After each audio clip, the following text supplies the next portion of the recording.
Muy buenos días, les damos la más cordial bienvenida a la conferencia Pobreza de Tiempo, organizada por el Seminario de Estudios de Trabajo y Desarrollo Social de la Facultad de Economía. Agradezco mucho a nuestra querida profesora, la doctora Sara Ochoa, por la invitación y también pues por la organización de esta conferencia que nos parece muy importante. Asimismo, también a la doctora Nancy Müller, que fueron las coordinadoras de este evento académico. Quiero darle la más cordial bienvenida a nuestra ponente, la doctora Araceli Damián, que actualmente es secretaria de Bienestar e Igualdad Social de la Ciudad de México. Araceli, bienvenida a la facultad. Esperamos que esta sea la primera de muchas visitas aquí en nuestra facultad. Gracias por estar con nosotros y por honrarnos con tu presencia esta mañana. Asimismo, agradezco mucho la participación como comentarista de la doctora Berenice Ramírez, que es investigadora del Instituto de Investigaciones Económicas de la Universidad. Berenice, bienvenida y muchas gracias por estar con nosotros esta mañana. Y por supuesto también saludo con mucho gusto al doctor Ignacio Perrotini, que está aquí con nosotros. Y bueno, pues la pertinencia de este tema me parece que es fundamental, sobre todo en estos momentos en los cuales, como nosotros sabemos, el tiempo es uno de nuestros bienes más escasos. Cuando pensamos en pobreza, casi de manera automática pensamos en una carencia económica que afecta a las condiciones materiales de nuestra vida. Sin embargo, en los últimos años se ha profundizado en el análisis de otro concepto, la pobreza de tiempo. Aquí, por ejemplo, tenemos muy importantes trabajos. Por ejemplo, la doctora Araceli pues, se ha dedicado también al estudio de este concepto. Y también, por ejemplo, los estudios pensando en los estudios de Julio Bonvinic, ¿no? Acerca de la pobreza de tiempo. Y bueno, en el caso del tema de la pobreza de tiempo es el que hace referencia a la falta de tiempo libre disponible para el ocio, para el descanso, para el autocuidado, muchas cosas que a veces no ponemos demasiada atención en ellas, pero que son fundamentales, sobre todo cuando pensamos en términos de la calidad de vida de las personas. Y en el caso de la Ciudad de México, pues sabemos también que el tiempo pues muchas veces en condiciones, por ejemplo, de traslados y demás, pues es uno de los factores que se ven de manera muy importantemente afectadas.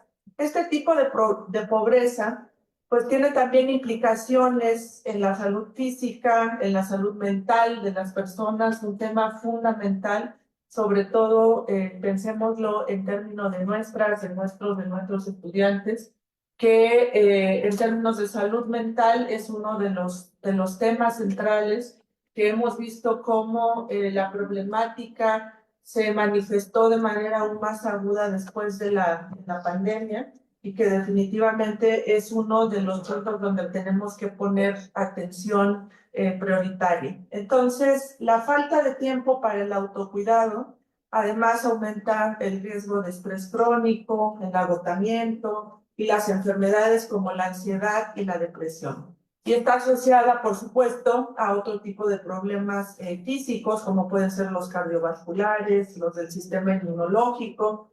En fin, como decíamos, el tiempo es un recurso limitado, es un recurso escaso, y todas las personas, pues, vemos afectaciones en términos del tiempo, pero vamos a estar discutiendo acerca de este importante tema el día de hoy y por eso agradezco mucho la presencia de Araceli, la presencia de Berenice esta mañana en la facultad, porque creo que también como economistas en formación, esto es uno de los elementos que tenemos que tener muy presentes, no solo en términos de analizar el fenómeno, su medición, etcétera, sino también pensando en todas esas implicaciones que tiene para nuestra vida diaria y para nuestra vida cotidiana. Sin más, voy a darle la palabra a Araceli. Aquí tengo una breve reseña curricular, porque siempre es difícil hacer una síntesis de currículos tan extensos y tan importantes. Ella es licenciada en diseño de los asentamientos humanos, actualmente planeación territorial, por la Universidad Autónoma de México. Ella obtuvo el grado de maestra en desarrollo urbano por el Colegio de México y cuenta con un doctorado y con especialidad en economía de la urbanización por la Universidad de Londres en Inglaterra.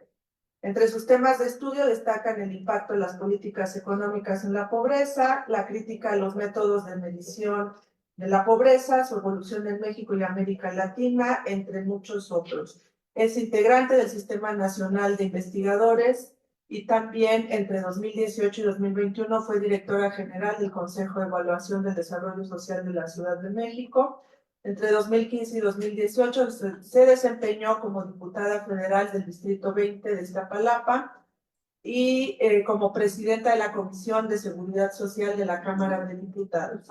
Fue acreedora además del Premio Nacional de Periodismo Antonio Sáenz de Miera en el 2004 en la categoría de artículo del fondo y como les decía, actualmente la doctora Araceli es secretaria de Bienestar e Igualdad Social de la Ciudad de México. Araceli, bienvenida, muchas gracias. Gracias a ustedes, muchas gracias.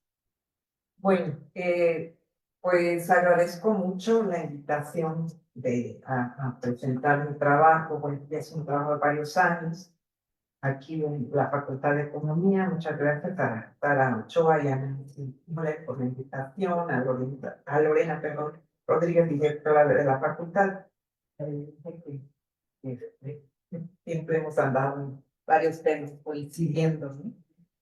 Bueno, pues sí, la pobreza de tiempo en realidad pues tiene poco tiempo, valga la redundancia, de ser estudiada, digamos, de manera sistemática. Y yo creo que aun cuando se reconoce la importancia de medirla, de saber, de conocerla, pues hay muchas resistencias, ¿no? Por las complejidades que implica tratar de medir pues algo que como veremos tiene distintas concepciones, distintas sensaciones, en fin, ¿no? Yo quiero empezar precisamente aquí. Muchas gracias. ¿Sí? ¿Sí se puede? Sí. Ay, que ahorita no pude. Ya. Sí, es como, bueno, se mencionó hace un momento, pues en realidad el estudio de la pobreza de tiempo yo lo inicié porque, pues, digamos, dentro de mi interés por el estudio de la pobreza y el mercado laboral, precisamente hablando de un seminario sobre trabajo, ¿no? Pues no había casi métodos de medición que asociaran el tiempo de trabajo con el bienestar. Y el otro tema es que, bueno, pues me encontré en esos años con el método de medición integral de la pobreza y pues Julio Gorbinic, que es el que desarrolló el método y que después nos volvimos coautores, pues en realidad hablaba más en general de sus mediciones del NIC y en aquel entonces siempre asociaba el tema de la pobreza con el ingreso, pero como que no había mucha claridad para las personas, pues de qué se trataba eso y qué características tenía el tema de la pobreza de tiempo. Generalmente, digamos aquí, bueno, pues ahí la cuestión es que con la pantalla no, el cursor no es muy bueno, pero digamos aquí con ustedes, pues lo tradicional es medirla con la línea de pobreza por ingreso y entonces los hogares tienen un nivel de ingreso que se compara con una línea de pobreza normativa o no normativa, pero digamos la cuestión es que el tema de línea supone que todo es monetarizable, pero bueno, ahí está, bueno, se puede intercambiar por dinero. Pero, digamos, lo que sí se había, y por algún tiempo ya se había discutido, es que sí había una diferencia sustancial en las condiciones de vida de las personas, independientemente del ingreso, y esta dependía de otras fuentes de bienestar que tenían que ver con los servicios públicamente proveídos, por ejemplo, si se tiene seguridad social, que me imagino que eso está aquí como muy presente, aun cuando se tenga el mismo nivel de ingreso, se tiene distinto nivel de bienestar. Un hogar que, por ejemplo, tiene que decidir entre comprar medicamentos y comer, entre otros que en teoría, ¿verdad? Porque tenemos problemas en México sobre ese tema, pero en teoría, si tiene una persona enferma de alguna cuestión delicada, puede ir a un servicio de salud, obtener los servicios, los medicamentos, y no tiene que hacer esa decisión, tomar esa decisión entre, inclusive a veces dejar morir y o alimentar a todos los demás miembros del hogar. Entonces, bueno, se reconocía que había otros elementos, ¿no? Un hogar con una vivienda de buenos materiales, inclusive con el mismo nivel de ingreso, con otra, pues tiene otro nivel de bienestar. Y entonces, pero bueno, también era el tema de que pues o se medía por necesidades básicas insatisfechas o se medía por ingreso, ¿no? Entonces, digamos, todo en América Latina se empezó a desarrollar como matrices en donde se cruzaban ingreso y necesidades básicas insatisfechas. Entonces se ubicaban los hogares que eran consistentemente pobres, por decir, por las dos dimensiones. Pero entonces, digamos, Julio, en su búsqueda, porque estuvo a cargo de un proyecto de medición de la pobreza en América Latina, se dio cuenta que en realidad había como ciertos errores en esa medición, como matricial, porque se contaba dos veces algunos elementos. Por ejemplo, se consideraba el dinero necesario para la renta, por un lado, y por el otro lado estaba la dimensión de vivienda. Y decían, no, bueno, a ver, están las dos en las dos partes, entonces hay que... Entonces empezó a tener una búsqueda de cómo se complementaban, ¿no? Y finalmente terminó con esa complementariedad, pero al mismo tiempo ya en varios países, como vamos a ver, se venía diciendo sobre el tema de la pobreza del tiempo. Y generalmente, o sea, digamos, aquí, en esta parte de aquí, es en donde se quedó el Coneval, ¿no? Nada más mide ingreso y necesidades básicas. Que bueno, además las diferencias que tenemos con el Coneval son enormes, ¿no? Por decir algo, pues ellos, para las personas, el derecho a tener agua potable es suficiente con que tengas una llave en tu terreno y ni siquiera verifican si te llega o no te llega el agua, ¿no? Para nosotros, por ejemplo, es que la tengas en tu casa y que te llegue diario. Entonces, nuestra carencia por esa dimensión de agua, pues es muchísimo más alta que la del Coneval, ¿no? O sea, para el Coneval estamos aquí como menos del 2% de la población de la Ciudad de México tiene pobreza extrema. Y es porque digamos, ¿cómo se llama? Su indicador de hacinamiento, por decir, darles otro ejemplo. Su indicador de hacinamiento es 2.5 personas por cuarto. ¿Qué significa eso? Pues que un hogar de 5 personas, ¿verdad? Que tienen una cocina que hace cuenta como cuarto y otro cuarto, usos múltiples, no es pobre para Coneval, no tiene hacinamiento, porque tiene 2.5 personas por cuarto. Nosotros tenemos 2 personas por dormitorio, entonces, ¿no? Y además decimos que además las personas, hogares que son mayores de 2 personas, necesitan un área de usos múltiples, entonces además necesitamos hasta el comedor o un cuarto. La cocina debe ser exclusiva de para cocinar. Entonces son muchas las diferencias. Pero una de las más grandes es precisamente la pobreza de tiempo. Y aquí, digamos, casi siempre se relaciona con lo que se declara de tiempo libre. Y como nosotros vamos a ver también, más que la declaración en sí misma, lo asociamos a una norma de jornadas de 48 horas, que es la norma constitucional en México. Entonces verificamos, ahorita vamos a ver cuánto la gente declara que está trabajando frente a esta norma, ¿no? Entonces, si sobrepasan esa norma, son pobres del tiempo independientemente de lo que declaran de tiempo, ¿no? Porque, digamos, es la cuestión de los tiempos. Pero bueno, esa era como una introducción. Y digamos, ¿de dónde se deriva esta cuestión de que no se requiere tiempo? Hay varios elementos que están ahí detrás. si consideramos cómo están construidos los modelos económicos, ¿no? En microeconomía, en realidad estamos hablando de que todos son adultos, todos son asalariados, todos en realidad pueden comprar todo en el mercado. Entonces realizan las comidas fuera, si necesitan lavar su ropa o trastes, todo lo hacen como por fuera, comprado, ¿no? Porque siempre están las cuestiones de oferta, demanda, ingresos, etcétera, ¿no? Y los requerimientos de tiempo para trabajo doméstico en esta idea del hogar ideal, ¿no? En el capitalismo es igual a cero. Y entonces lo único que en teoría requerirían las personas en estos modelos es tiempo para el consumo, pero vamos a ver que ni siquiera el tiempo para el consumo está considerado muchas veces en en esos modelos, ¿no? ¿Y cuál es la dificultad del modelo? Pues la crianza de menores, ¿no? Porque hace casi inevitable la fuerza de trabajo familiar en esta. Entonces, como que en esos modelos los niños no sobran, ¿no? Así como que no, toda la economía se mueve alrededor de los adultos, pero no, ahí están los niños. Entonces, bueno, aquí es un ejemplo, ¿no? Así como muy, pues,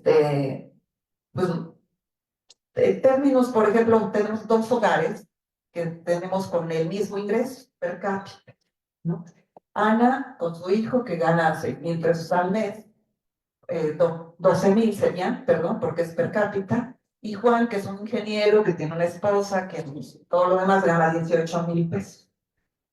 Potencialmente, digamos, como en el modelo tradicional, y no aquí la cuestión de género pues sí pesa, pero digamos, es solo un ejemplo y como para ponerlo en términos de tiempo, eso es lo que a mí me interesa, ¿no? Entonces, tenemos un adulto en el segundo hogar que sale al trabajo y tiene un ingreso, mientras que el otro adulto, independientemente de quién sea, se queda a cargo del cuidado del menor. Si solo nos quedamos con el ingreso, los dos hogares tienen el mismo nivel de bienestar, a pesar de que Ana, para salir a trabajar, o deja a su hijo amarrado, o lo deja encargado con una vecina, con todos los riesgos que eso implica, dejárselo a un tercero, ¿no? Porque tampoco va a tener tiempo para contratar los servicios, ¿no? De cuidado de guardería, no. Si no tiene seguridad, pues tampoco tendría acceso, en fin, seguridad social. Y entonces, digamos, inclusive si la línea de pobreza, digo esto es hipotéticamente, fuera de 5,999 pesos, los dos hogares no serían pobres. Punto, ¿no? Entonces, como ven, en términos de bienestar hay una diferencia gigantesca. Entonces me dicen cuándo, porque yo aquí traigo y traigo y traigo. Bueno, a ver, ¿cuál es otro de las consideraciones que tenemos que tomar en cuenta cuando hablamos del tiempo? Una es que esta, ¿verdad? Es la base del desarrollo de la sociedad, el tiempo. Porque es a través de que se desarrollan todas las capacidades y necesidades humanas. Y el otro elemento fundamental del tiempo disponible de los adultos, junto con los menores, es el intercambio intergeneracional del conocimiento. A veces, digamos, nosotros, si vemos un niño que interactúa mucho con adultos o con otros niños y juega y todo, y lo comparamos con un niño que casi no tiene convivencia, que casi no habla con los adultos, su nivel de lenguaje es más pobre en el niño que no tiene ese intercambio. Inclusive, digamos, en los estudios que yo he estado haciendo, hubo en algún momento que profesoras de guardería pública me comentaban que ellas notaban, digamos, en los años 2000 un cambio sustancial frente después de la crisis de los 90 en términos de cómo llegaban los niños con menor control de esfínteres, con menores capacidades para alimentarse a sí mismos, tomar en un vaso, todas esas pequeñas cosas que nosotros las tomamos como dadas, pues los niños las van aprendiendo y es en la convivencia del hogar y en el intercambio que tienen también con los adultos. Entonces, eso finalmente tiene un costo, porque también es un desarrollo histórico acumulado. O sea, la copa tiene un valor de uso, más allá de su valor de intercambio, pero ese valor de uso, si no lo transmitimos con la copa, pues no tiene ningún sentido, ¿no? Entonces, por poner un ejemplo. Y bueno, el otro tema, además de no adquirir todas estas habilidades de socialización, el intercambio con otros también, que es muy importante, el abandono de los menores en el hogar o la falta de cuidados lleva a sentimientos de angustia en los niños, de enojo y genera violencias. Claro que genera violencia por un lado, y por el otro lado, accidentes. Muchas veces, y eso casi no lo conocemos, pero hay muchos reportes de niños que sufren accidentes en casa porque fueron dejados solos en su casa, que se quemaron, que prendieron el gas, que más de cosas. Entonces ese también se vuelve un problema.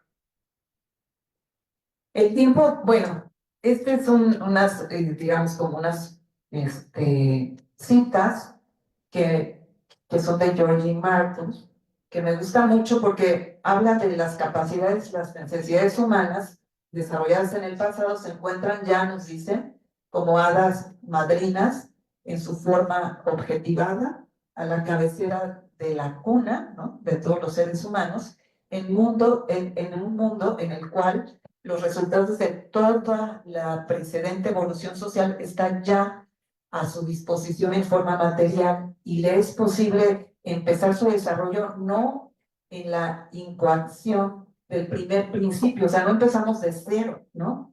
Sino que donde las generaciones anteriores empezaron. Entonces, por eso es para mí muy importante. Y entonces, en verdad nosotros, bueno, es que ahí dicen los hombres, pero bueno, es una traducción que está, en sí, ¿no? Necesitan desarrollar en sí mismo, en alguna medida, estas cualidades específicas que le permiten el uso adecuado, que era lo que ya. Bueno, entonces, bueno, el tiempo en el modelo que nosotros utilizamos para medir la pobreza no solamente es un recurso, sino también una fuente de bienestar, ¿no? Entonces, los recursos, digamos, por un lado, es como el ingreso, como los servicios públicamente proveídos, como una serie de cuestiones, y el tiempo es un recurso igual, ¿no? Pero además es una fuente de bienestar. Si no tenemos tiempo para descansar, pues, ¿no? Entonces, es este doble uso, ¿no?, de las necesidades humanas. El tiempo libre, a mí me gusta más hablar de la autonomía temporal, ¿no?, más que del tiempo libre, porque el tiempo libre casi siempre lo asociamos como ir al cine, como ir, pero no, en realidad es esa posibilidad que nosotros tenemos para poder desarrollarnos plenamente, ¿no? Entonces, de ahí la idea que también Julio ha estudiado mucho del florecimiento humano, ¿no? ¿Y qué es lo que ocurre? Bueno, ¿por qué es importante este tiempo libre o esta autonomía temporal? Porque casi todos en el sistema capitalista tenemos empleos enajenantes, alienantes, desgastantes. Casi nunca hay el match entre lo que hacemos y lo que nos gusta hacer. ¿Qué es lo que nos gusta hacer? Bueno, pues hay gente que le gusta cocinar y no le pagan. Y pueden ser excelentes cocineros, pero en el capitalismo, pues si no vendes tu fuerza de trabajo y a lo mejor si la consigue, pues es en una fonda, en unas condiciones laborales terribles, en fin, ¿no? Entonces necesitamos esa match, ¿no? Y la otra es que tenemos el otro lado, que cada vez el capitalismo se ha ido, bueno, se fue apropiando, ¿no? Primero, jornadas enormes de trabajo, ¿no?, de 16 horas, ¿no? Fueron ganando a través de luchas históricas de la fuerza de trabajo, se fue acortando. Hemos llegado en México a las 48 horas, que estamos atrasadísimos en términos de lo que han logrado otros países y de lo que humanamente debería ser, ¿no? Pero ¿qué pasa en ese tiempo libre? Pues que finalmente los propios capitalistas se dieron cuenta que es una fuente de riqueza. Y entonces es un tiempo libre generalmente alienado, ¿no? Entonces, pues es muy difícil que las personas después de una jornada de 48, 50 horas, 56 horas, como luego reportan, llegue a su casa y se ponga a escribir poesía, ¿no? Está complicadísimo.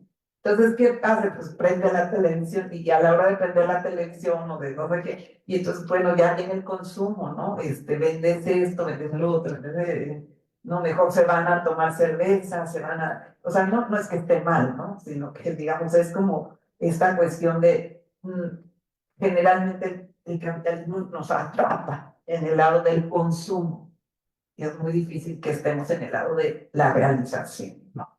Pues bueno, esa es una discusión que está. Bueno, el otro tema es algo que han desarrollado Doyle y Goff, que son unos investigadores británicos, que hablan de las necesidades humanas que deben ser definidas a partir de lo que significa evitar el serio daño. O sea, este concepto de evitar el serio daño es fundamental para la definición de normas de todo tipo. O sea, digamos, aquí horas de trabajo o, digamos, el descanso, entonces, para que la gente no sufra daño. Tamaño de vivienda es para que no sufran daño. O sea, el daño va en relación a eso. Entonces, bueno, la salud física, pues implícitamente está el tiempo, ¿no? Hay dos necesidades básicas que ellos tienen, que es la física, y ahí es, bueno, inmediatamente el tiempo está ahí, en términos de cuánto vivimos y cuánto no vivimos. Entonces, un tiempo, digamos, mientras más agotados y desgastados estemos como fuerza de trabajo, pues tenemos más riesgos de enfermedad y muerte temprana, ¿no? Entonces, ahí está el tema de descanso, cuidado de menores, de personas adultas y mayores. La autonomía personal generalmente pues está relacionada con el tiempo, pero tiene precisamente esta cuestión de tener el desarrollo del entendimiento, ¿no? Entendido como las habilidades cognitivas y motoras, las capacidades psicológicas, ¿no? Que tienen que ver con cognitivas, toda la capacidad cognitiva y emocional, la salud mental y las oportunidades objetivas, digamos, es que lo valioso no es que siempre hagamos lo mismo, sino que tengamos la oportunidad de desarrollar algo que sean acciones nuevas y significativas para nosotros, ¿no? Entonces, bueno, pues el tiempo está ahí siempre en este desarrollo. Bueno, el enfoque tradicional de la pobreza, bueno, la teoría económica convencional supone que los individuos pueden obtener un nivel de bienestar, es decir, la utilidad, optando por un mayor tiempo de ocio y sacrificando ingreso. Entonces, así es como está tradicionalmente visto, ¿no? Es tiempo, ingreso, ocio, utilidad, ¿no?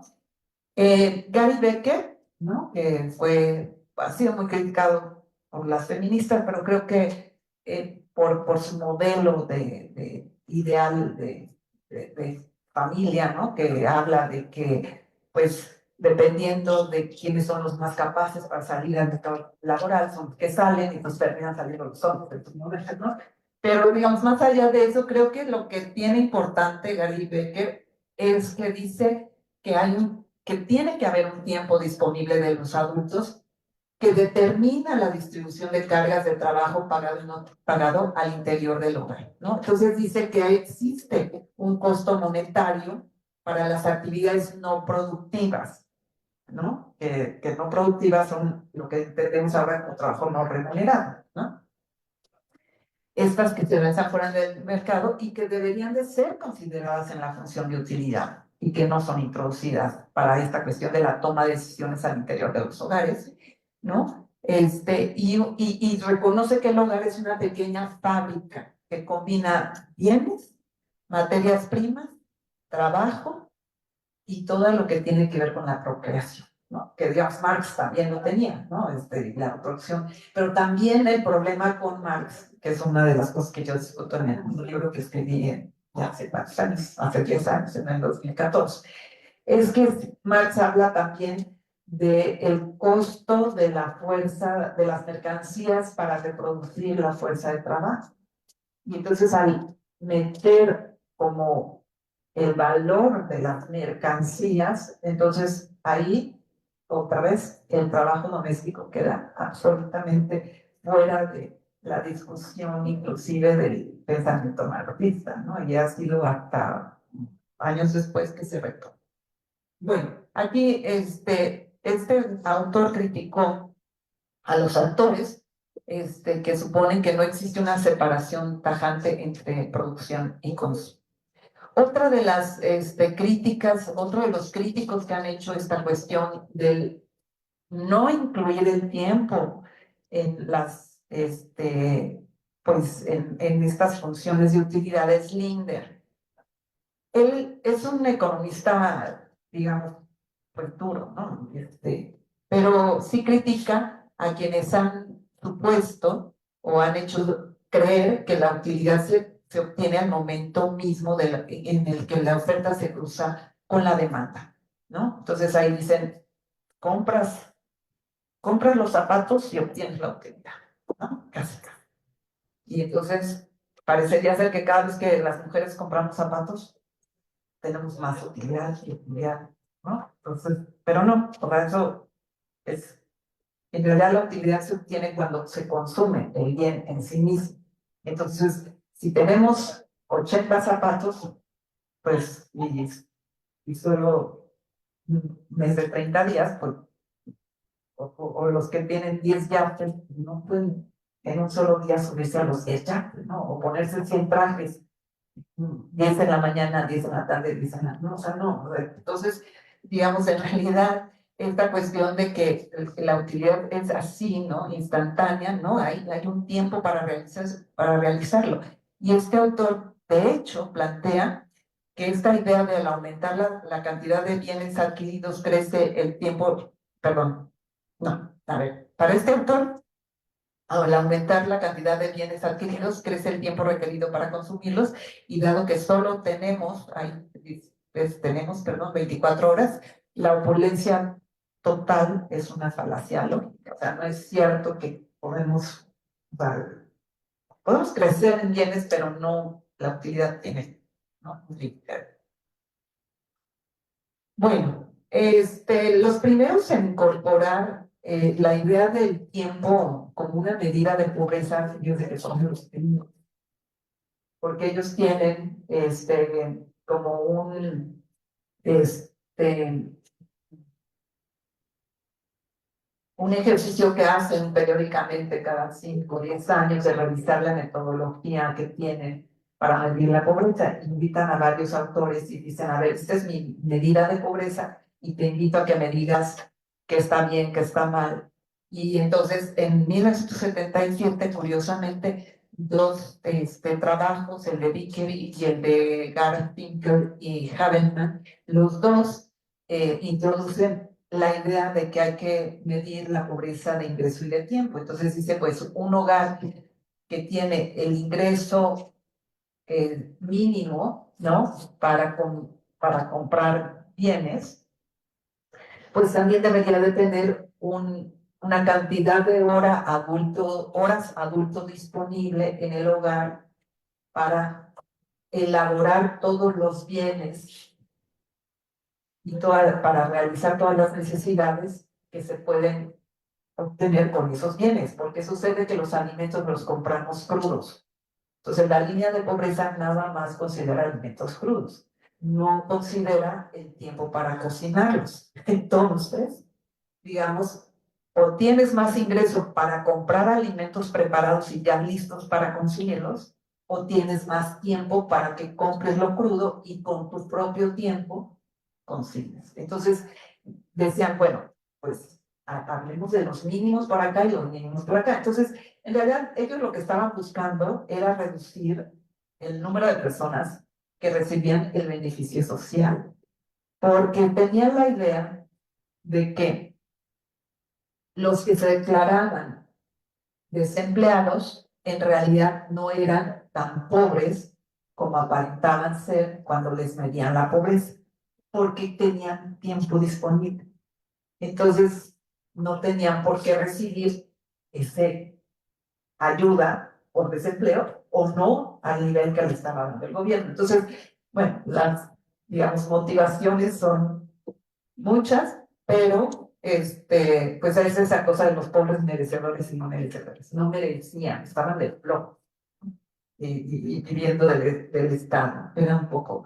En 95 lo vuelven a plantear, pero bueno, Altimir, que también él fue, digamos, el precursor de los métodos de medición en América Latina, que de hecho él fue el que hizo el método de medición de la CEPAL, él fue el que lo echó a andar por primera vez, habló de que los hogares cuentan con el recurso constituido de tiempo y habilidades, pero digamos, finalmente no termina, termina sin incluir, ¿no? Finalmente, porque habla del tiempo, como ustedes saben, la CEPAL sigue midiendo con ingreso y digamos, como que su tema fue que la medición de la pobreza sobre la base de una definición multivariada, que tenga en cuenta diferentes dimensiones de bienestar es posible. Eso plantea, pero opta a hacerlo solo por ingreso. Entonces, nos quedamos así en América Latina por mucho tiempo y bueno, pues digamos, en el trabajo que yo tengo ahí, pues hay muchos autores que han estado como diciendo, pues sí, este tiempo, producción doméstica, digamos. Piaget es otro de los economistas que han estado metidos en la medición de la pobreza, bueno, que estuvieron metidos, y finalmente, pues no lo incorporaron. Pero bueno, ahí están más o menos los métodos que lo incluyen, los de Vickery. Después está otro que se llama Zacarías, que reproduce más o menos lo que hace Vickery, Volvinic, que es el único que tiene multidimensional, y los bidimensionales casi siempre se han realizado en Europa, y está el trabajo de Burchard, que hace pobreza, ingreso, tiempo, y de Moody. Bueno, a ver, cuando medimos la pobreza de tiempo, enfrentamos un montón de problemas. Uno es, pues, establecer o preguntarnos cuáles son las necesidades humanas que deben ser consideradas en esta dimensión, ¿no? El tiempo para qué, ¿no? Ese es un primer elemento. El segundo es decir, ¿cuál es el umbral? O sea, ¿cuánto tiempo, digamos, si decimos, para trabajo doméstico? Ok, pero ¿cuánto tiempo las personas necesitan para el trabajo doméstico?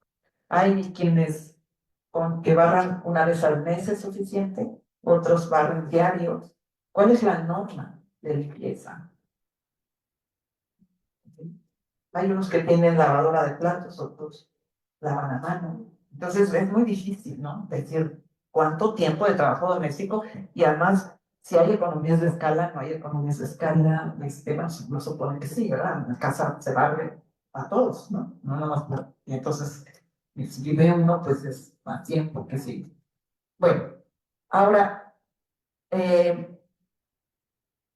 tomamos en cuenta la opinión de los expertos. ¿Qué expertos? Bueno, por ejemplo, los psicólogos tienen medidas de cuánto tiempo se requiere de la interacción padres, hijos o cuidadores e hijos para, digamos, que se pueda hacer lo que llaman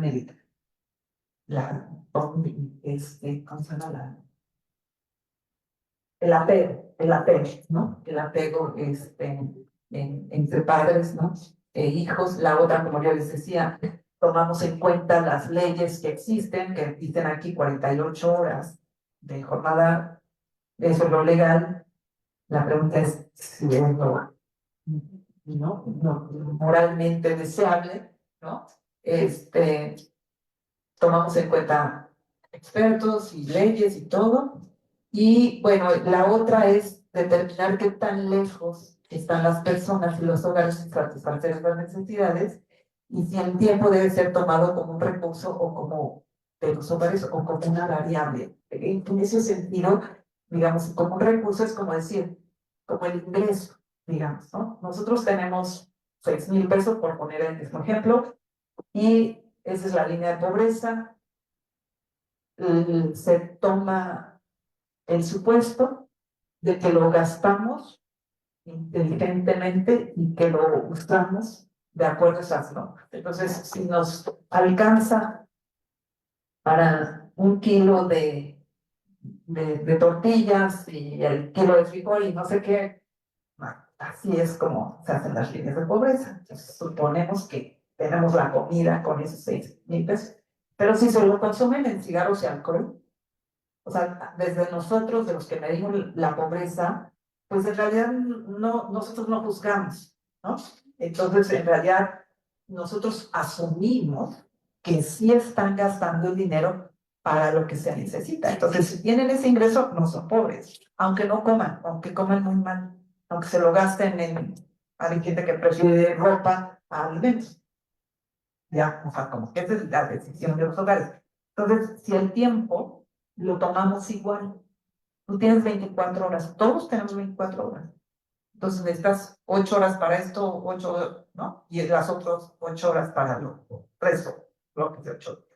Que si te la pasas durmiendo 16 horas y 8 horas estás activo, ese digamos, es como reposo. Pero una variable observada, que sería es cuánto tiempo te dedicas a A, cuánto tiempo te dedicas a B, cuánto tiempo, ¿no? Y entonces ahí sí ya es una variable observada, ¿no? La gente te dice cuánto tiempo se dedica a limpiar su casa, cuánto tiempo se dedica a cuidar al niño. Sucede que cuidan 24 horas, ¿no? Entonces, cualquier declaración de pobreza de tiempo ya está ahí, ¿no? La señora cuida las 24 horas, ya todos somos pobres de tiempo.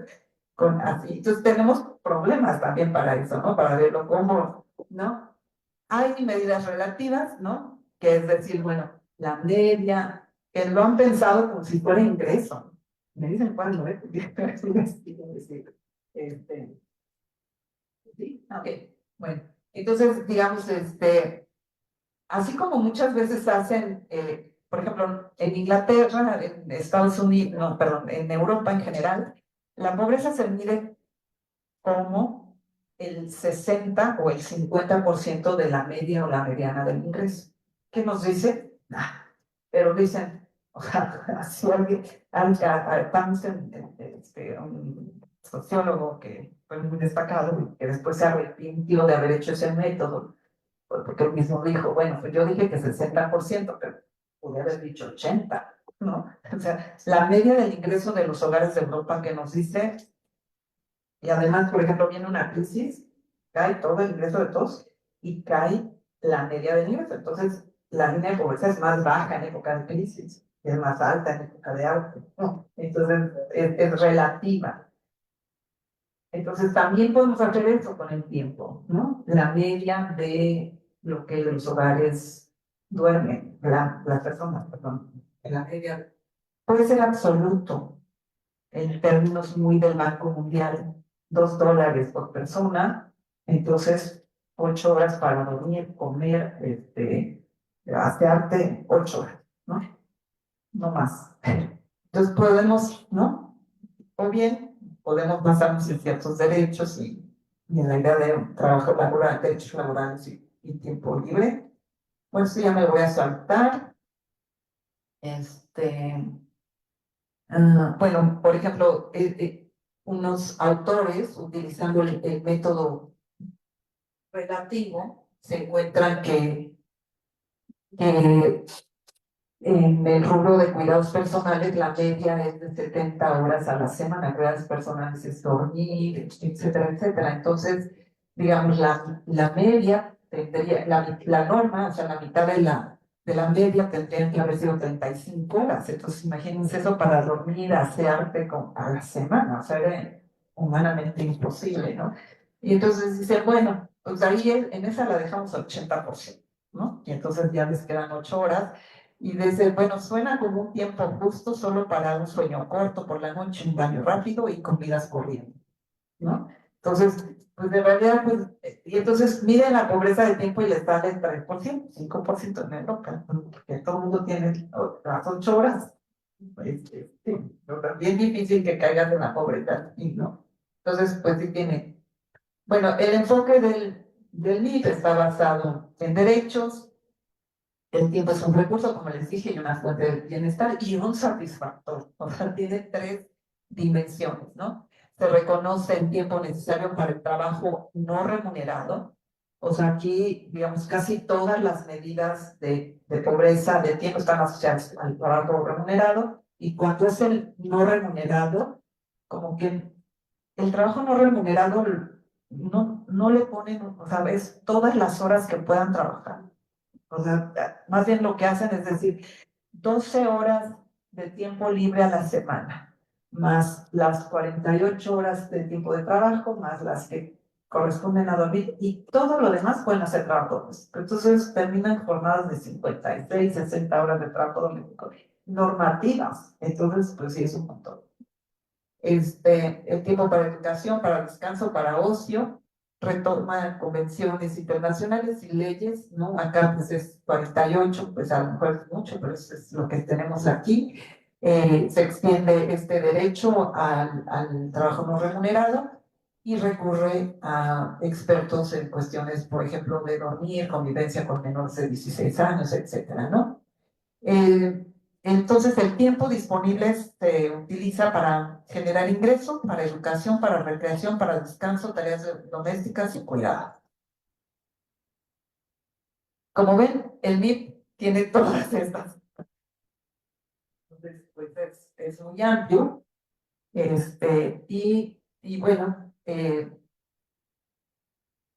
como yo les decía, pues creo que el Coneval dice que somos 44% de pobres en México. De acuerdo a nuestras normas y utilizando nuestro método de medición, es 3/4 de la población vive en pobreza. En la Ciudad de México el 63%, ¿no? O sea, 6 de cada 10 son pobres. Digamos, y como ven, digamos, casi todos están en la pobreza moderada, ¿no? Casi no se ve el los colorcitos bien, pero bueno. A ver, esto es que está como muy...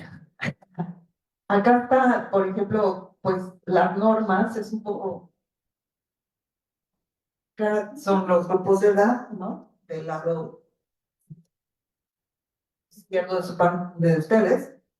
Este, por ejemplo, los niños de 3 a 5 años, pues tienen el tiempo de reposición individual, pues 90 horas, ¿no?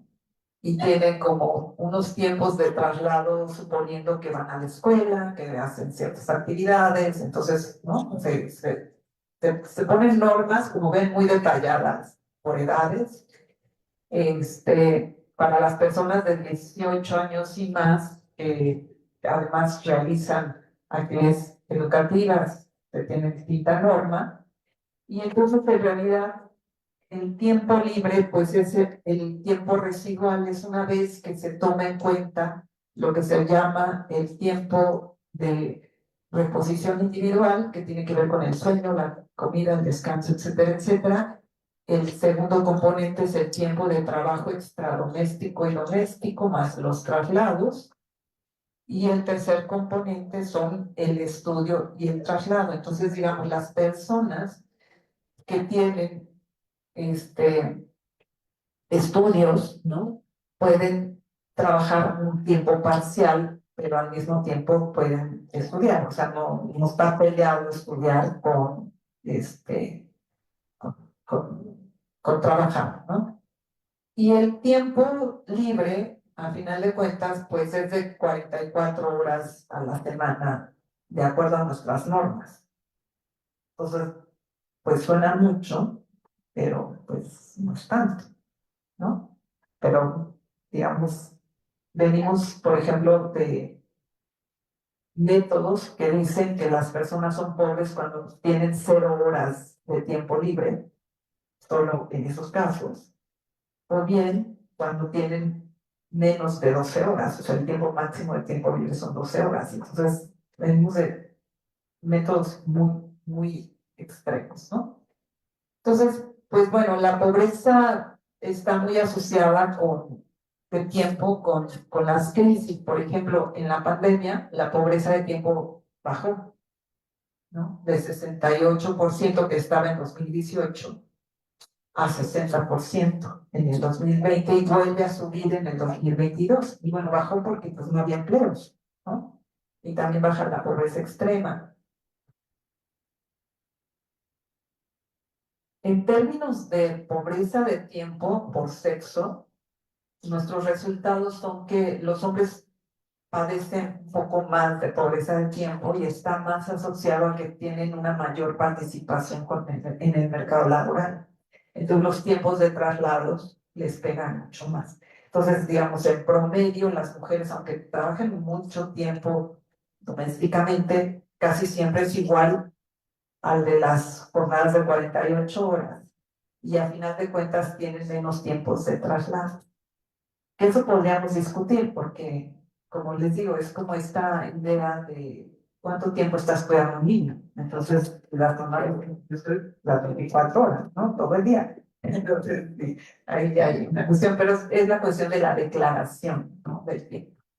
La pobreza de tiempo, obviamente, cuando hay menores, pues es mayor que sin menores de 12 años, ¿no? Entonces, los que más requieren cuidado son los menores de 12 años. Y por supuesto, mientras más chiquitos más, ¿no? Por grupos de edad, bueno, los de 12 a 25 años salen con más pobreza de tiempo porque es donde hay más niños, es donde más se complica el tiempo de la pobreza de tiempo. Son hogares jóvenes, generalmente, ¿no? Entonces hay más niños.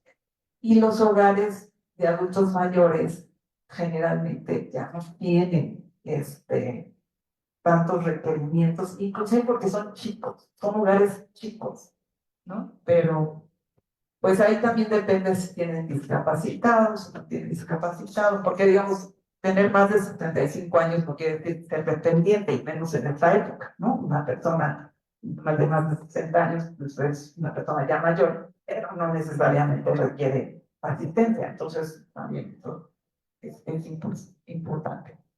Y ahí están las diferencias entre pobres y no pobres. Por ejemplo, los que no son pobres dedican en promedio al trabajo remunerado 26 horas. Bueno, 48 horas los que son pobres de tiempo. Al estudio también dedican más los pobres de tiempo, al trabajo comunitario, al cuidado, al mantenimiento, a los quehaceres, a todas las actividades, ¿no? Pues las zonas urbanas pues tienen mayor pobreza de tiempo que las rurales, pero pues también tiene que ver con las características y también por edad, pues las personas entre 26 y 64 años son las que tienen más pobreza de tiempo, trabajan más tiempo, perdón, en promedio y los pobres pues también. Y estas son horas destinadas a tiempo libre, o sea, ya son las residuales, ¿no? En la semana. Entonces, digamos, como que somos en promedio una sociedad pobre de tiempo, porque tenemos 42 horas en promedio cuando la norma es 44. Entonces somos más pobres que... Pero como ven, hay una desigualdad gigantesca en la pobreza de tiempo. Los no pobres, ¿verdad? Tienen 66 horas disponibles por persona a la semana y los pobres de tiempo solo 27 horas de tiempo. Entonces, pues no sé cómo ven. Si me Tiempo a propósito. Bueno, digamos, esta matriz, tengo acá, tiene que ver con el tema de la pobreza por ingreso y la pobreza por tiempo.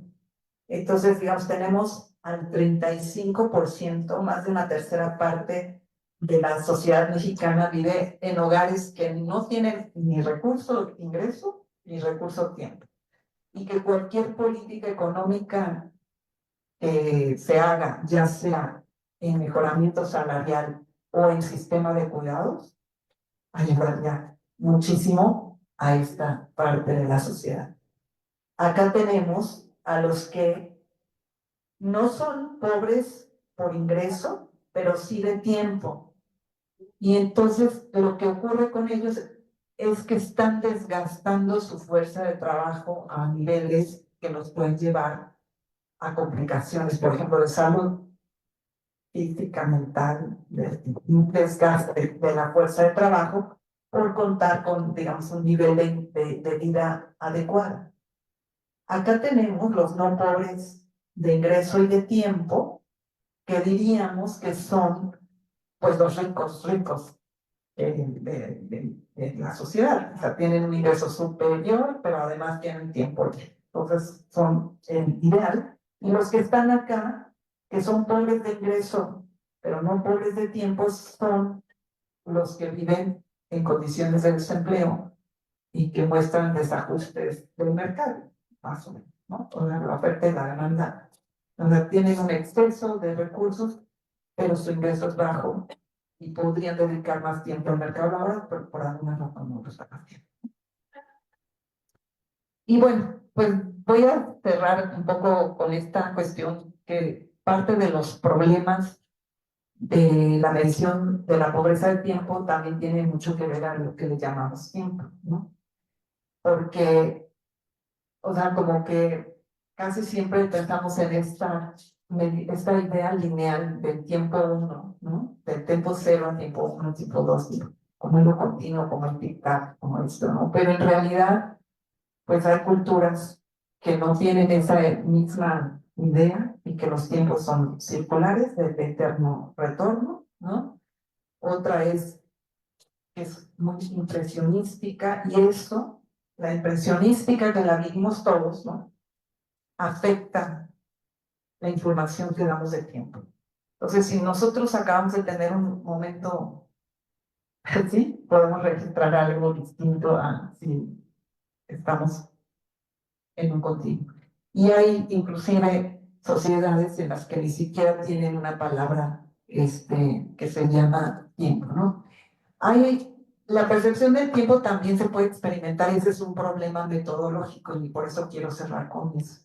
Pues muchas veces, y bueno, pues así lo hacemos, nosotros dependemos de la encuesta nacional de ingresos y gastos de los hogares, son muy pocas preguntas de tiempo, pero la encuesta nacional de uso de tiempo es una batería gigantesca de preguntas. Entonces, para cocinar son 8 preguntas. ¿Cuánto tiempo se dedicó usted a desgranar, picar, no sé qué? ¿Cuánto tiempo se dedicó a poner la mesa? ¿Cuánto tiempo se dedicó Entonces, pues, tenemos un problemón con las encuestas de uso de tiempo que tienen un sobre reporte tremendo. Pero bueno, además, la discontinuidad de los tiempos afecta nuestra percepción del tiempo, entonces, sobre todo de las mujeres, ¿no? Que están en una tarea, atienden a alguna cuestión que tiene que ver con lo doméstico, luego pueden realizar su trabajo y otra vez con lo doméstico, entonces su cuenta de los tiempos se ve, pues, con dificultad.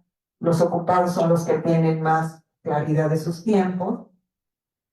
La otra son tiempos de espera, que son muy largos, y tiempos placenteros, pues se pasan, ¿no? Entonces, los reportes, por ejemplo, inclusive la subjetividad de lo que has vivido en el momento previo te afecta el reporte de tu tiempo. Entonces, han hecho experimentos, por ejemplo, de estudiantes que les dicen, a ver, vamos a hacer una encuesta de uso. Oye, pero ya se nos acabaron las hojas, no vas a sacarnos fotocopias. Entonces, a unos les ponen unas monedas en la fotocopiadora y entonces pues, se ponen muy contentos. Y los resultados son de mayores momentos placenteros que los que no tenían las monedas. Entonces, digamos como que también eso afecta, como si la persona acaba de tener una crisis y le vas y le preguntas así cuánto tiempo hizo el de lo que te reporta. Entonces, digamos, el tiempo también tiene eso, ¿no? Que no lo podemos medir bien, es muy difícil tendríamos que traer como esa es otra que se ha hecho, ¿no? Que se le pide a la persona, se les manda mensajes y dice, ¿qué estás haciendo ahorita? ¿Qué estás haciendo ahorita? Entonces la gente va reportando ahí, pero también tenemos problemas de las continuidades, donde rompió y inició la otra, no sabemos. Pero bueno, ya lo dejo aquí.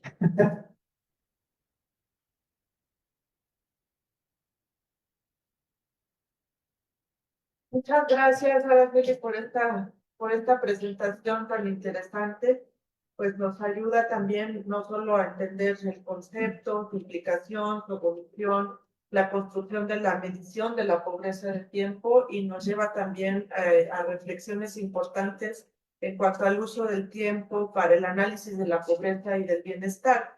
La escasez del tiempo, por lo que nos señalabas, pues es algo que afecta negativamente a las personas y que tiene que ver también con las condiciones de pobreza y que vimos también cómo puede profundizar y reproducir esa pobreza, sobre todo en el caso de las mujeres, ¿no? Las infancias, en fin, creo que hay muchos elementos aquí para el análisis y definitivamente contar con su participación, pues también me toma toda esta discusión.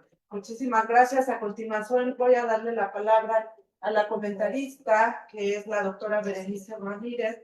Muy brevemente les referiré que ella es investigadora titular del Instituto de Investigaciones Económicas de la UNAM. Además es profesora y tutora de programas de posgrado en estudios latinoamericanos, pero también en la Facultad de Economía, y coordinadora del Seminario de Teoría del Desarrollo en el Instituto de Investigaciones Económicas. Tiene una amplia producción académica y pues bueno, sin más le damos la palabra a Berenice para que pueda darnos un comentario. Muchas gracias.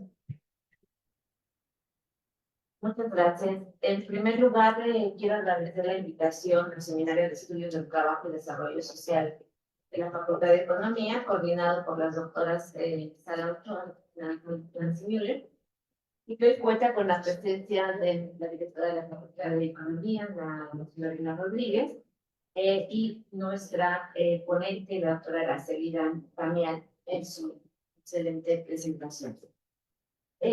Ya se ha dicho mucho de la trayectoria de Araceli, pero sí me gustaría recordar que tiene más de 20 años, que es la que nos ha ofrecido análisis sobre pobreza, interpretación, medición, y ha venido introduciendo diversas perspectivas para ampliar el estudio de pobreza, no solamente en la relación con el ingreso monetario, que es fundamentalmente como lo concebimos, ¿no? ¿Cuántos acceden a una canasta básica alimentaria? ¿Cuántos acceden a una? Y además ahí se separa entre urbano y rural, y de esa manera podemos contar con el número de pobres.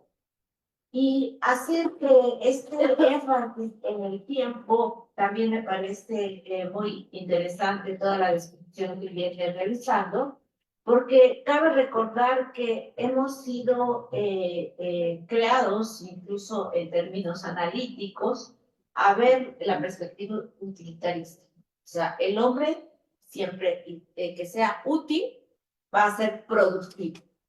Y no nos preguntamos sobre sus posibilidades de bienestar, de descanso. Y más nos metieron en esta dinámica productivista a través de toda esta perspectiva de la competencia, ¿no? De la competencia individual. El individualismo nos llevó más a esta situación y por eso empiezan a aparecer otros fenómenos que están lejos del bienestar, como son todas las enfermedades mentales, como son todas las situaciones que aparecen en las enfermedades crónicas, porque muchas de estos elementos que tú estás señalando con el tiempo también nos ayudan a entender los resultados, por ejemplo, en la alimentación, ¿no? En poco tiempo nos conduce a tener una alimentación menos sana porque ya compramos productos preparados que tienen mayores contenidos calóricos y entonces ahí vemos los aumentos en la obesidad, en la hipertensión y que nos lleva a problemas de carácter social. Por otro lado, también tenemos una gran experiencia a nivel de América Latina, cuando diversas pronunciamientos sociales van rescatando este concepto del buen vivir, ¿no? Es el buen vivir y ahí introducen el factor tiempo. El factor tiempo tiene que ver no solamente con tener tiempo de descanso, sino las actividades comunitarias, cómo reducir este trabajo individual que a veces estamos acostumbrados a realizar cuando regresamos a las dinámicas comunitarias y cuando tenemos este concepto holístico de la relación hombre-naturaleza, donde se va haciendo este vínculo. Entonces, ese factor también me parece muy importante que lo hayas retomado en tu presentación. Creo que nos dejas, al menos a los estudiantes que están aquí, una larga reflexión sobre cómo se ha venido estudiando, viviendo, pensando cómo analizar el factor tiempo. Y ustedes han hecho un gran énfasis en esta medición integrada de la pobreza, porque los que estamos interesados en tratar de conceptualizar qué es el bienestar en el capitalismo, que está muy vinculado con productividad, qué es lo que incluye, y bueno, ahí ustedes siempre han metido la parte de contar con seguridad social, contar con servicios públicos gratuitos, universales y de calidad, ¿no? O sea, todos estos elementos son los que a veces nos hacen falta, o sea, integrar.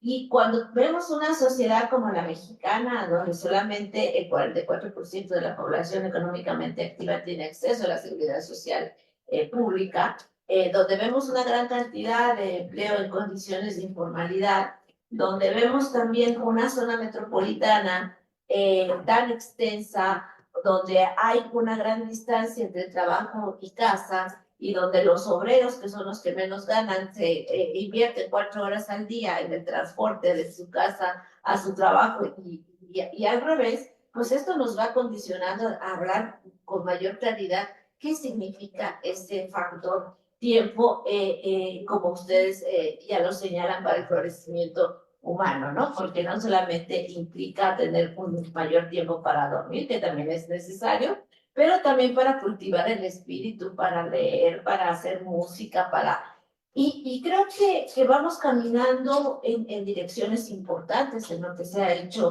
en la Ciudad de México y en lo que se plantea para el país, como es la recuperación de espacios públicos, la recuperación de espacios culturales, porque ahí es un uso del tiempo de manera diferente, ¿no? Donde puedes encontrar espacios de esparcimiento.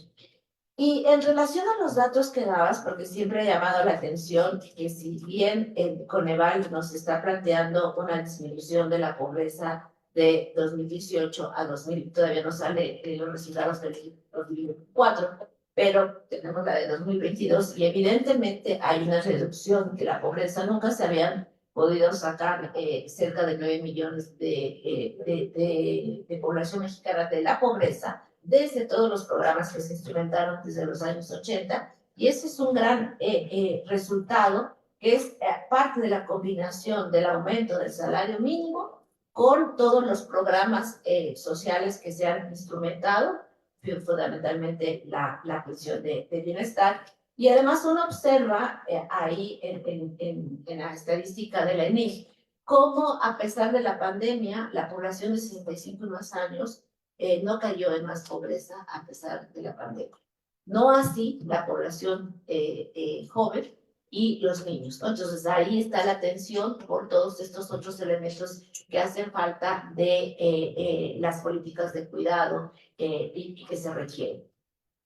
Y cuando se habla de políticas de cuidado y nos metemos a analizar, por ejemplo, la encuesta nacional de ocupación y empleo, observamos cómo en todas las edades, desde 0 a 5, y los vamos dividiendo, yo esa gráfica no la traigo, pero traigo otras, es muy interesante observar cómo el trabajo doméstico está concentrado en las mujeres, en toda la gama de la edad, y eso me parece importante reconocer este trabajo de cuidados, porque desde el análisis clásico de la economía siempre analizamos qué hace la población económicamente activa y qué hace la población no económicamente activa, ¿no? Incluso no económicamente activa, y es, si juntamos estas dinámicas, podemos hablar de lo que significa la reproducción social en sí y cómo está funcionando esta reproducción social.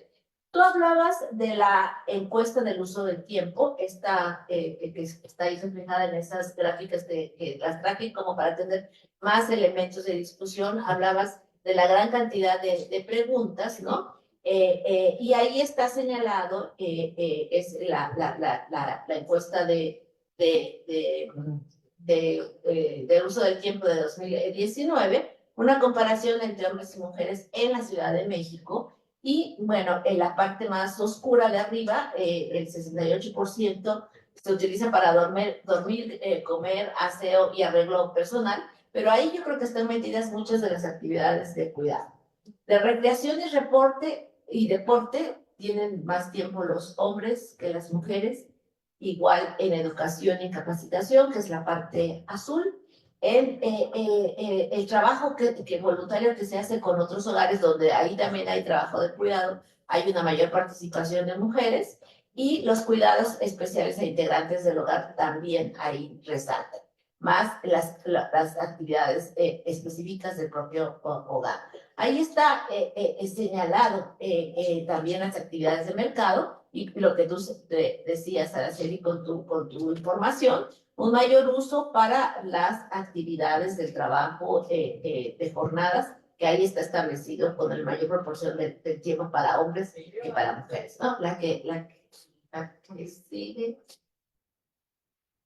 Nada más traigo 3, no vayan a espantarse de que me voy a tardar mucho tiempo, es simplemente para ver qué es lo que dice esta encuesta del uso del tiempo, donde nuevamente se ve el tiempo dedicado al trabajo doméstico para el propio hogar, y la parte roja es de mujeres, la parte azul de hombres, y destacan cómo los hombres van participando más en estas actividades, ya en las edades adultas, ya de lo que ahora se llama la cuarta edad, después de los 80 años, ¿no? Que básicamente son a veces personas que viven solas y que por eso requieren tener ese tipo de cuidados también de ayuda familiar. Y la última, que es el tiempo dedicado a las actividades de mercado y producción para el propio hogar, donde también se ve esta diferenciación. Entonces, tenemos muchos elementos y como bien señalaba la doctora Araceli, estas encuestas lo que registran es lo que declaran las personas.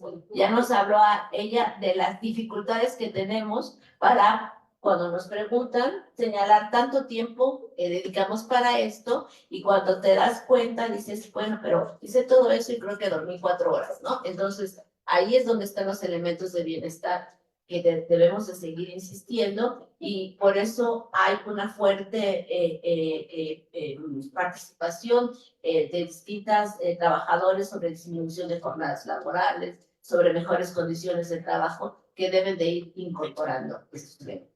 Esto lo señalo, sé que la directora también tiene problemas para salir rápido a Radio UNAM, así que yo con esto termino para dar la oportunidad a que pregunten a la ponente y que podamos hacer un diálogo de este tema tan interesante. Muchas gracias. Muchas gracias, Berenice, por tus comentarios muy acertados, y en efecto, como dices, pues es importante que ahora nos demos ese tiempo para abrir a la discusión de lo que aquí se ha comentado. Entonces, pues bueno, quien quiera participar es el momento, y Sara también, si quieres, te pasamos la palabra. Bueno, tengo una pregunta. Adelante, por favor. ¿La te animan los demás? Exactamente. Bueno, pues muchísimas gracias a la doctora Araceli Damián por acompañarnos en el seminario. La verdad es que es un gran gusto, ya lo decía también la doctora Berenice, la amplia trayectoria en estos temas. Creo que pues hay mucho, digamos, que debemos en este momento, ¿no? De los estudios de pobreza a los trabajos que la doctora Damián ha realizado, ¿no? Y ahora que está a cargo de la Secretaría de Bienestar e Igualdad Social de la Ciudad de México, pues también tenemos esa expectativa de todo lo que se puede hacer, ¿no? La Ciudad de México ha sido muy innovadora en política social, ¿no? Muchos programas que ahora nos parecen pues muy familiares, como el programa de pensiones no contributivas, inicia en la Ciudad de México, ¿no? Lo mismo la discusión sobre el aumento del salario mínimo, que ya luego se retoma a nivel federal. Entonces, a mí me gustaría pues preguntarle, con base en todo este andamiaje teórico y toda esta investigación sobre la importancia de incluir esta dimensión del tiempo, ¿qué políticas públicas, políticas sociales evidentemente, pero en general políticas públicas, podemos pensar para poder tener una mejoría en este indicador, ¿no? O sea, y ahí, en ese sentido, la Ciudad de México, ¿en qué está pensando, no? Y en segundo lugar, bueno, ahora también hay toda una discusión sobre hacia dónde se va a encaminar una posible nueva medición de pobreza en el país, ¿no? Entonces, si tiene alguna reflexión sobre qué podríamos esperar sobre una medición de pobreza oficial. Muchas gracias.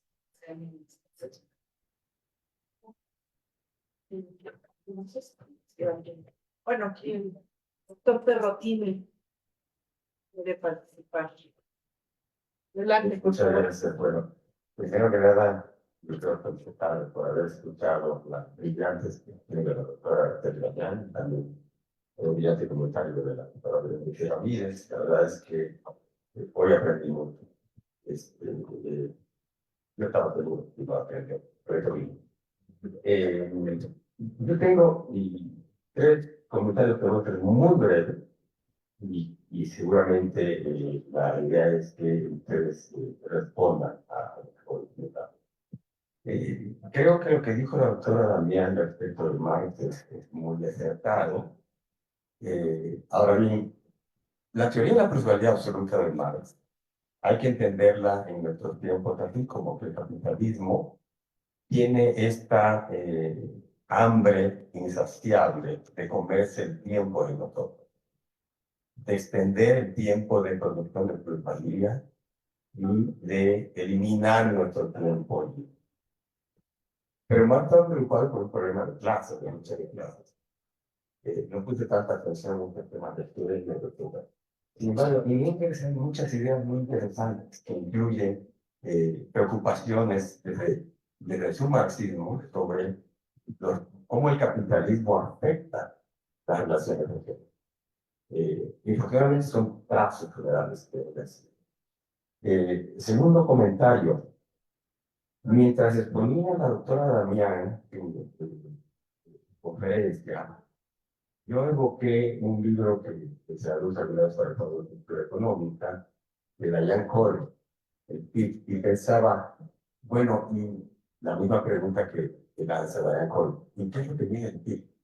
Porque llevando toda esta reflexión, esta discusión sobre el tiempo libre, ¿verdad? Pues no sería bueno pensar que hubiera un indicador tipo PIB que se hiciera cargo, que reflejara toda esta preocupación, ¿verdad? Del uso del tiempo.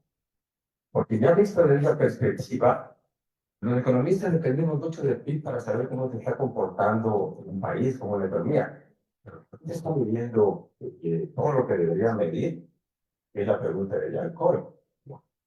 Y ya sé que no va a ser fácil meter todo entonces el PIB, pero sí es algo que los economistas deberíamos reflexionar. Y voy a último comentario. Ayer estuvo aquí con nosotros en la UNAM, en la Economía Integrada, una amiga, colega que hizo una extensión brillantísima, la doctora Estefania Seguino, y dijo algo que quiero relacionarlo con la exposición que lo escuchaba. Estefania mencionó que cuando hay ciclos económicos, cuando hay, digamos, choques exógenos en la economía, curiosamente, los ajustes de esos choques macroeconómicos son absorbidos de alguien crea por distintas variables, pero también son absorbidos, ¿verdad?, por seres humanos. Y ella mencionó que hemos utilizado es que cuando hay choques sexuales, las mujeres absorben más esos choques de todo que los hombres. Ahora, ligándolo con la exposición de hoy, yo pienso entonces que cuando hay esos choques de sobre y las mujeres absorben más que los hombres esos choques de sobre, seguramente esa absorción afecta más el tiempo libre de las mujeres que el de los hombres. Muchas gracias. Si quieren, ¿alguien más quiere preguntar? Ok, tomamos su participación, doctor.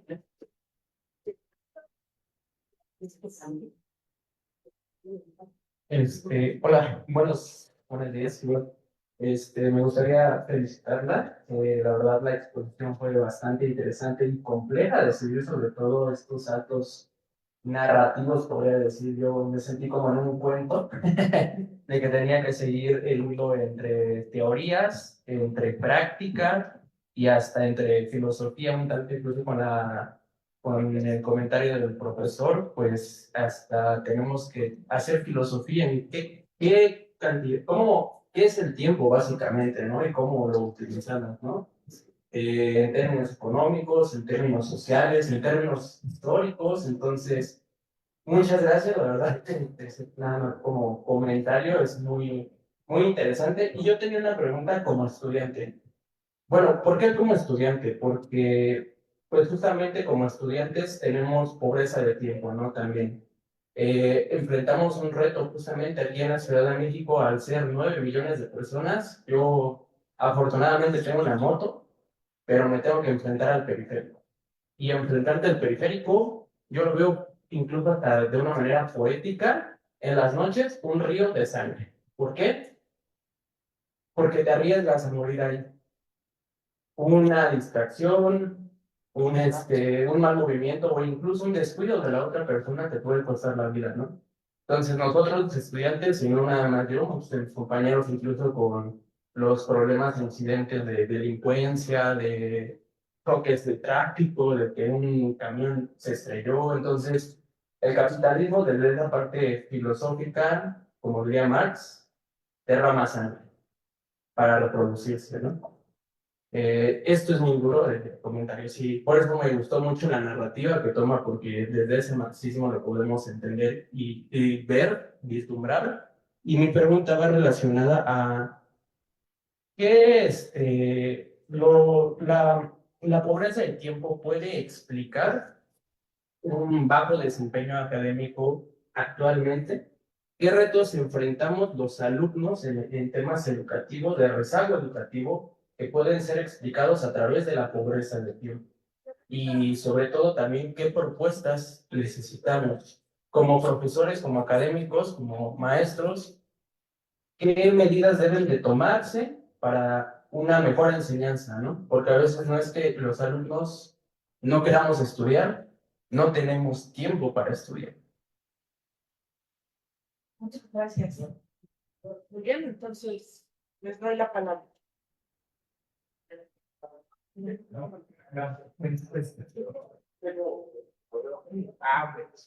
Bueno, pues muchas gracias por sus comentarios.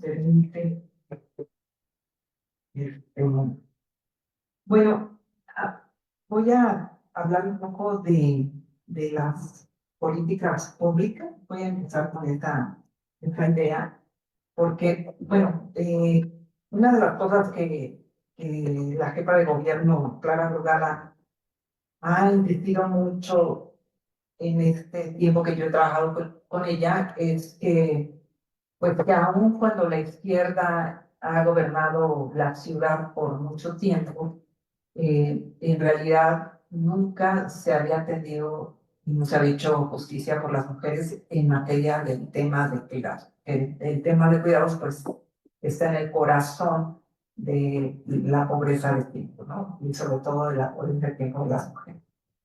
Y no solamente eso, sino que hablaría de que, pues, la falta de cuidados efectivamente repercute, como lo plantea, no dijiste tu nombre, creo. ¿Perdón? Rodrigo, como lo plantea Rodrigo, en el sentido de, pues, de la calidad del aprendizaje de la transmisión del conocimiento que se le puede dar a los pequeños, ¿no? Entonces, digamos, vivimos una etapa muy compleja porque precisamente en el país se le apostó a la mano de obra barata. Y se ancló, digamos, se dijo que se tenía el control de la inflación a través de no aumento del salario mínimo, lo cual pues era absolutamente falso y era manipulador, ¿no? Porque había otras variables como el tipo de cambio, como muchas otras variables que explicaban posibles inflaciones y lo que ocurrió en los 80s, pero y bueno, y después dijeron, bueno, pues es que el salario está asociado a las multas y a las pensiones y a esto, y pues por eso es que tampoco queremos subir el salario. Lo que ocurrió fue un deterioro generalizado, entonces, y un desgaste de la fuerza de trabajo tremenda. No logramos competir con los costos de mano de obra con otros países, nos comieron el pastel en ese sentido, porque hubo relocalización de todas maneras hacia otros países. Y hubo países que aún con salarios más altos que los nuestros, pero con mejor inversión en tecnología, lograron atraer más a los mercados, ¿no? Entonces, como que es una combinación de bajos salarios y pobreza de tiempo. Y vivir en esas condiciones es muy complejo, porque inclusive hay estudios sobre el nivel de estrés que viven los hogares. Por ejemplo, se han hecho con poblaciones rurales. En la época de cosecha, pues tu salud mental es mucho mejor que en la época en la que están esperando, que no hay nada, ¿no? Entonces no hay alimento, pues entonces el estrés y la capacidad de convivencia y cognitiva pues se ve deteriorada. Entonces, si mantenemos a la fuerza de trabajo con estrés todo el tiempo, porque tienen poco ingreso, falta de trabajo, eso repercute en el ambiente general del hogar y eso afecta a los niños y su capacidad de aprender. Entonces, digamos, como que, por ejemplo, le apostamos a las maquilas como modelo por mucho tiempo, ¿no? Y ahí tenemos las puertas de fuerza. No es así como lineal, pero lo cierto es que el modelo no proporcionó un sistema de cuidados y un sistema de protección ni empleo pensando en hogares. O sea, los hombres se quedaron muchos de ellos sin empleo, las mujeres eran, digamos, como las que imitaban las chelas, cuestiones que, o sea, son una ruptura de la organización social muy violenta en el sentido que son muchos cambios muy rápido, no estamos acostumbrados, y los niños están ahí, en ese ambiente, y los niños están ahí. Entonces, digamos, eso sí tiene repercusiones en el desarrollo infantil. Y la otra es que, bueno, que ese sí tenemos que hacer una reforma educativa fuerte, no sé, también ese es un tema difícil, complejo, pero pues tendemos los profesores en México a no ser suficientemente creativos. Digo, no sé, pues, y también les afecte. Y efectivamente, la falta de transporte público, la falta de espacios universitarios, o sea, toda esta cuestión, por ejemplo, de la estima y la autoestima, ¿no? Se hacen esos exámenes de admisión, pero ya se dejaron de hacer, bueno, sí se van a seguir haciendo, pero distinto, en otra modalidad, pero digamos, son exámenes que hacen sentir a las personas menos valiosas unas que otras, rechazadas socialmente. O sea, un joven que no entra a la universidad, pues es muy difícil, la autoestima con su familia, con todo. Entonces, y los que entran, pues entran en una competencia feroz, porque pues tienen que seguir y luego, por ejemplo, estas demandas de que haya comida económica en la UNAM, ¿no? Pues es parte del cuidado y es parte de los tiempos, o sea, las mamás tendrían, ¿no? Que estar ahí o quienes hacen la comida, y luego sí se preocupan por hacer los sándwiches, ¿no? Pero la mayoría de las mujeres ya no tenemos tiempo para ese tipo, que ha recaído en nosotros, ¿no? Socialmente lo tenemos que resolver, y hay esta idea de resolverlo, o sea, esta idea, como lo planteaba Berenice, de la recuperación del espacio público, y que ahora se está haciendo a través de las utopías, por ejemplo, que fue una transformación muy fuerte en Iztapalapa, y que se quiere ampliar el modelo de las utopías, que estaba su centro, es el uso del espacio público y el sistema de cuidado. Y el sistema de cuidados entendido como una estrategia para reducir, revalorar y redistribuir el trabajo doméstico, que son las 3 R del trabajo doméstico, del cuidado, y que la idea es que quien más va a beneficiar es a las mujeres, porque está todo el tema de los centros de desarrollo y cuidado infantil. Tiene que haber uno en cada uno, van a haber 100 utopías en la ciudad en el sexenio, empezando por 16 este año, y más las 15 que están en Iztapalapa. Está todas las casas de día, que ayuda a tener a los adultos mayores en espacios de convivencia, desarrollo cognitivo, pero no es nada más de tenerlos ahí, es que tienen servicios de salud, de alimentación, de dentista, hay deporte, hay cultura, hay clases. Entonces no es nada más que puedan ir a la casa de día, sino que puedan disfrutar de toda la utopía. Y está todo el sistema de cuidados para las personas con discapacidad. Entonces, todo eso concentrado en lugares muy alejados. O sea, está o céntrico, dependiendo la alcaldía, pero sí la idea de llegar a las zonas, pues, donde menos acceso se tienen estos servicios. Entonces, se tienen albercas semiolímpicas en todas las utopías, se tienen 2 utopías, se tiene alberca olímpica, se tienen pistas de tartán, y hay proyectos en Iztapalapa, no sé si han ido a Iztapalapa, pero la verdad está bien visto, ¿no? Entonces vaya son así. Entonces, pues es todo un sistema ahí que se quiere recuperar el tiempo libre de que se pueda disfrutar y se puedan desarrollar las capacidades de las niñas y niños con el deporte, con la cultura, con el aprendizaje divertido, o sea, no como un aprendizaje escolarizado, sino divertido. Y sí se tiene, por ejemplo, el programa desde la cuna, como otra nueva política social, precisamente en esta idea de las transferencias no condicionadas y no contributivas, que sí paga la sociedad, que para el grupo social que había quedado fuera de este tema, que es de 0 a 3 años, ¿no? Porque con mi beca, para empezar, que fue el año pasado, pues ya se cubrió la primaria, que eran las que estaban fuera, ya se tiene primaria, preescolar, primaria, secundaria, preparatoria. Ahora también se tiene la beca de transporte, todos tienen ya aquí, tienen que tener su beca de transporte. Inscríbanse, ahí está en la página de la SECTE, para que son 1,000 pesos para apoyo de transporte por parte del gobierno de la ciudad de Escribas.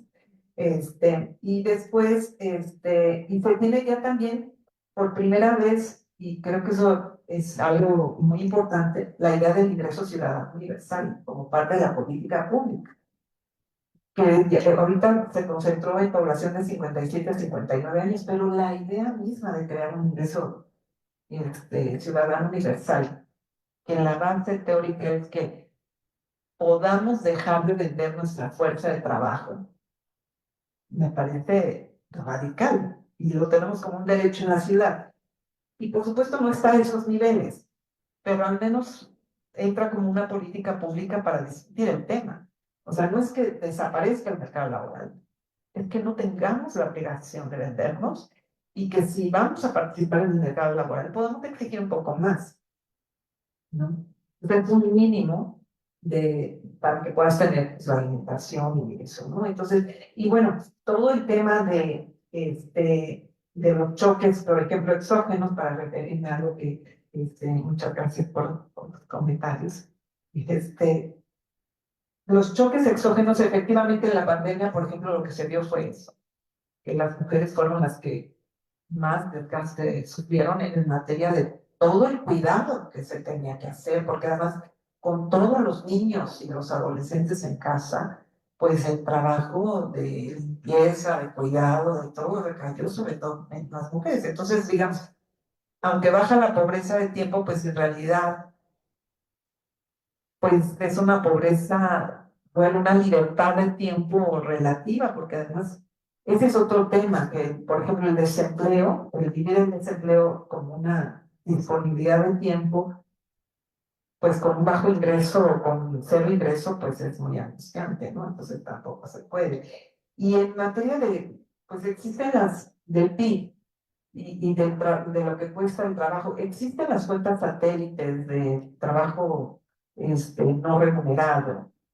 Y por eso es que es tan larga y compleja la encuesta de uso de tiempo, porque trataron de sacar el costo de las cocineras y el costo de las cuidadoras y el costo de las que hacen la batería. Entonces, el trabajo doméstico está así como desmenuzado y la verdad es que yo siento que no es muy útil, la verdad, pero sí da una idea y pues creo que está como por el 20% equivalente al PIB, por ahí, ¿no? Y bueno, y si bien esta cuestión de la teoría marxista de la plusvalía absoluta de Marx, de que todo el tiempo nos van consumiendo, pues sí, pero también lo cierto es que sí dejó fuera el trabajo no remunerado. Bueno, espero haber contestado. Y pues, muchas gracias. Muchas gracias. Quiero hacer un comentario rápido a las participaciones que tuvieron. Recordar que la política social va vinculando la relación Estado, mercado, familia. Y familia y sociedad.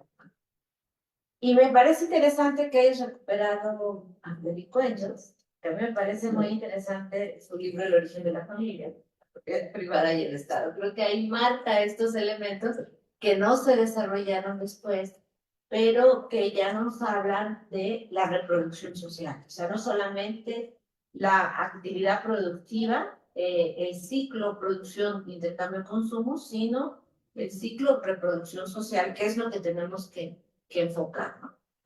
Y el segundo punto que en relación a lo que expresabas de la falta de tiempo, de la exposición al peligro, creo que tiene que ser una reflexión colectiva porque efectivamente en la Ciudad de México, en la Constitución del 2017, en el artículo 9 está establecido la instrumentación del ingreso mínimo vital. Y en 2017 se instaura el artículo. En julio vamos a salir una revista en Costa Rica, porque el año pasado participamos en el primer congreso de la Renta Básica Universal a nivel de América Latina. Y hay muchos países que están empujando, principalmente Brasil, que tienen varias apuestas ahí. Hay otros que están haciendo cuestiones muy locales, y bueno, nosotros llevábamos un poco la experiencia de la Ciudad de México. Y ahí lo que hemos discutido es que sigue prevaleciendo en el pensamiento dominante que el ingreso proviene del trabajo. Y que si tú das un ingreso adicional, estás propiciando el ocio, ¿no? Y entonces es la defensa por el significado que tiene este ingreso mínimo para el desarrollo de las personas, para que en ese tiempo no se angustien de que, y ahora, de qué voy a comer, ¿no? Y bueno, aquí se ha venido avanzando, pero ahora también está estas contradicciones entre lo que significa dar una transferencia monetaria que finalmente está ayudando a la dinámica del mercado o dar una renta que lleve más allá en consideraciones. Y esto es una discusión que creo que no hemos empezado de manera seria para ir reflexionando sobre estas propuestas, ¿no? Con esto quería terminar. Muchas gracias. Muy bien. Bueno, pues con esto podríamos dar por concluida la conferencia del día de hoy. No sin antes agradecer una vez más tanto a las coordinadoras académicas del evento como a la ponente, la doctora Araceli Damián, y a la comentarista Berenice Ramírez. Muchas gracias. Creo que a partir de estas reflexiones, que me parece es importante que continuemos promoviéndolas, ligándolas aquí en el espacio de la Facultad de Economía.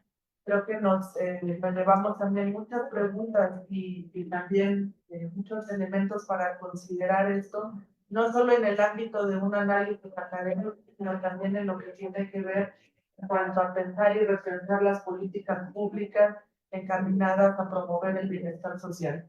Y con esto podríamos concluir. Muchísimas gracias una vez más a todas, a todos y todas. Que tengan muy buenas tardes. Gracias.